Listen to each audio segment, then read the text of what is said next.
As দিয়ে বাক্য গঠন, অর্থাৎ কোনো কিছুর সঙ্গে কোনো কিছুর তুলনা করা বোঝালে আমরা অ্যাজ ইউজ করব। লোহার মতো শক্ত, অ্যাজ হার্ড অ্যাজ আয়রন।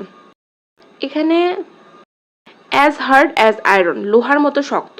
এখানে লোহার কথাটা কিন্তু আমরা বাংলাতে ফার্স্টে ইউজ করেছি এবং শক্ত কথাটা লাস্টে ইউজ করেছি, আর মতোটা মাঝে থেকেছে। কিন্তু আমরা ইংলিশ করার ক্ষেত্রে আমরা লাস্টের যে অ্যাডজেক্টিভটা তাকে ফার্স্টে ইউজ করব, অর্থাৎ ফার্স্ট অ্যাজ এর পরেই ইউজ করব।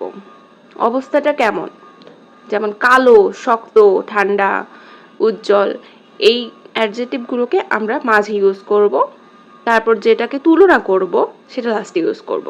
বরফের মতো ঠান্ডা, তাহলে ঠান্ডা এটা হচ্ছে অ্যাডজেক্টিভ, তাই ফার্স্টে অ্যাজ এর পরে আমরা ঠান্ডাটাকে ইউজ করব। অ্যান্ড কিসের মতো ঠান্ডা, বরফের মতো, আমরা তারপরে সেটাকে ইউজ করব। অ্যাজ কোল্ড অ্যাজ আইস, বরফের মতো ঠান্ডা।